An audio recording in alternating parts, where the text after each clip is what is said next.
네, 우리말 성경 요한복음 12장 24절 말씀입니다.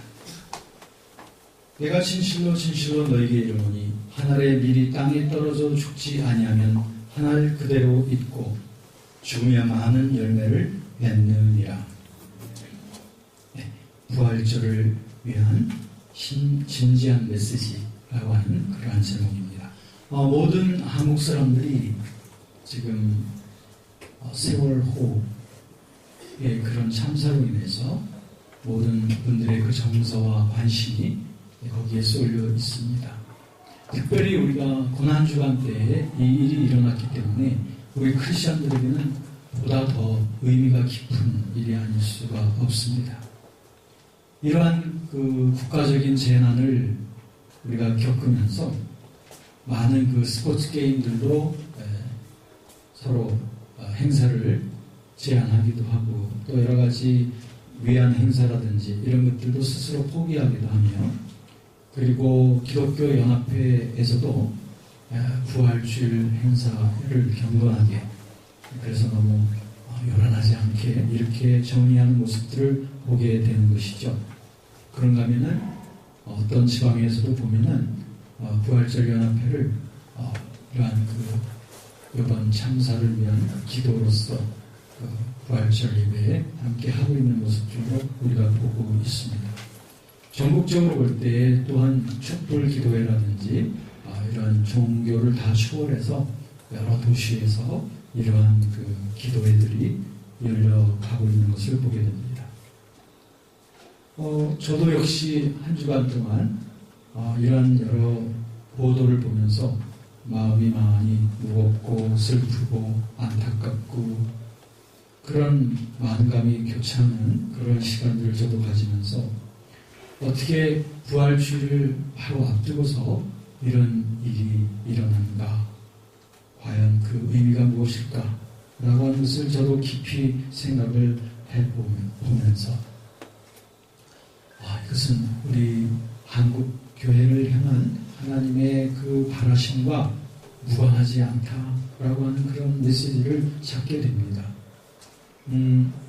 우리의 죄악들 또 하나님 앞에 올바르지 못한 우리의 모습들을 돌이키면서 돌아가는 것이 다시 돌이키고 다시 회개하는 것이 이 고난주간의 메시지였다는 것을 다시 한번 생각을 해보게 되었습니다.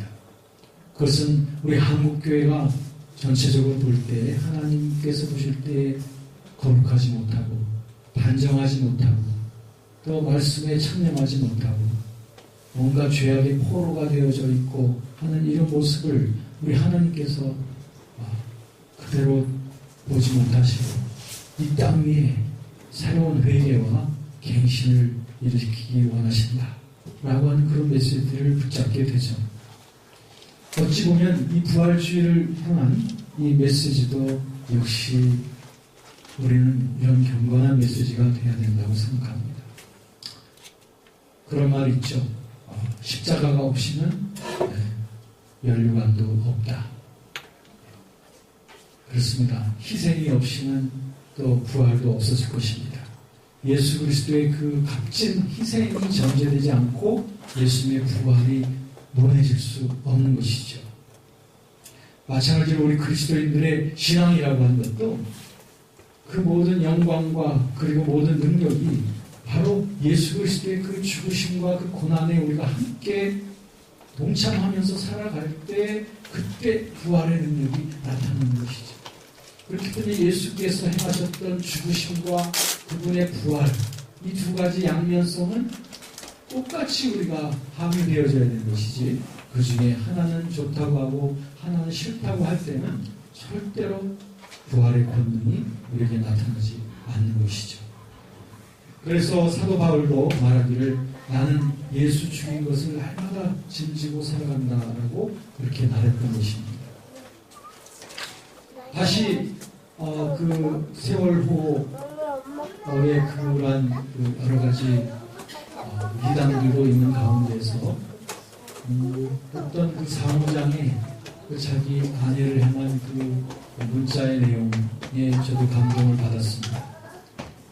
그 사무장이 내 자신은 죽을 운명이 되었지만 자기 와이프에게 문자를 보내면서 문자의 내용은 그랬습니다.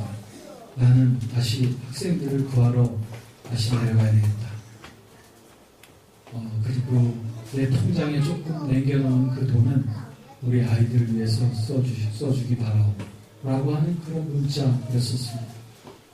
어떻게 보면 자신은 이제 죽으러 간다는 걸 알지만 그러나 자신의 임무는 한 사람이라도 더 구하고 죽게 되는 것. 그것이 자신의 임무라고 하는 것을 생각을 했던 것이죠. 고난주간에 주어졌던 이 심오한 교훈.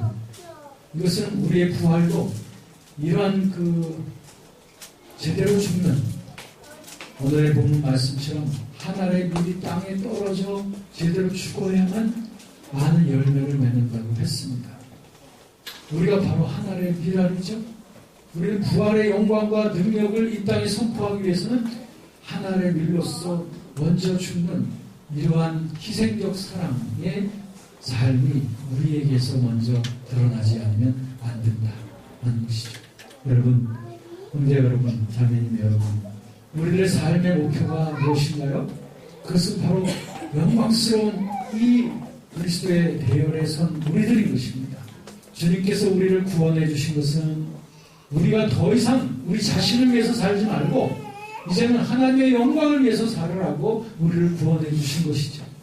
여러분의 삶이 아무리 조그맣게 보인다 할지라도 여러분의 삶은 하나님의 영광을 위한 삶으로 재창조되어진 것입니다. 여러분에게 주신 탤런트, 여러분에게 주신 직업, 여러분에게 주신 모든 가정을 통하여 우리 하나님께서는 열매를 거두기 원하시는 거죠. 그 열매는 잘 떨어져 죽을 때 맺는 열매인 것입니다. 주님께서 온 세상을 위해 이 한 알의 밀이 먼저 되셨던 것처럼 우리들의 삶이 바로 남을 위한 또 그리스도를 위한 세상을 위한 잘 죽는 밀알이 되어야 됩니다.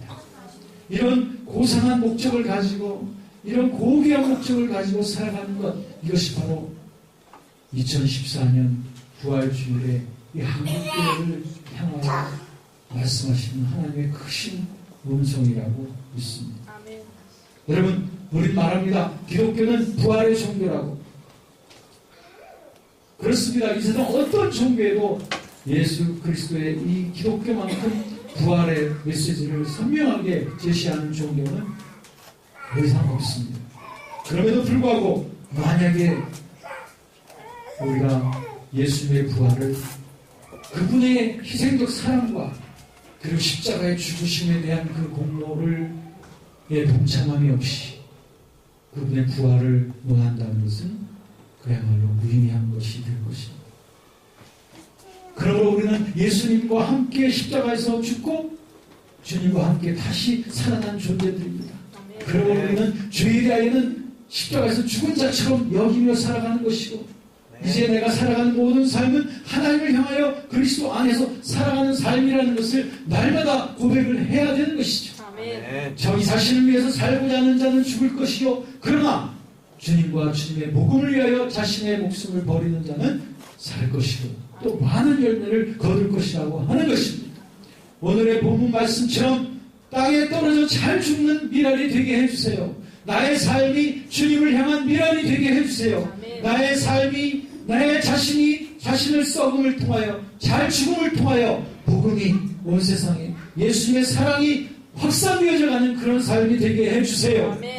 그것을 위해서 고난과 시련이 내게 다가오지만 그 고난과 시련을 내가 감사함과 기쁨과 영광스러움으로 받아들이며 찬송할 수 있는 그러한 제가 되게 해 주십시오. 그런 우리 한국교회가 되게 해 주십시오. 라고 하는 것, 이것이 바로 부활절 우리 주님의 메시지라고 생각합니다. 여러분 깨어납시다. 그리고 허리띠를 단단히 졸라맵시다. 제가 전에도 말씀드렸듯이 우리는 지금 세상에 놀이터에서 살고 있는 것이 아니라 싸움터에서 살고 있는 것입니다. 그러므로 날마다 고백하십시다. 나는 죄와 유혹과 세상과 마귀에 대해는 이미 예수님과 함께 죽었다. 나는 하나님을 향하여 무한대로 살고 있는 자이다. 라고 고백할 때 이제는 이 재난과 그리고 슬픔과 우울증에 쌓여있는 우리 한민족, 우리 백성들에게 희망과 그리고 참된 소망의 그리고 참된 능력의 그런 메시지의 메신저들이 우리가 되어질 것입니다. 우리는 떨쳐 일어납시다.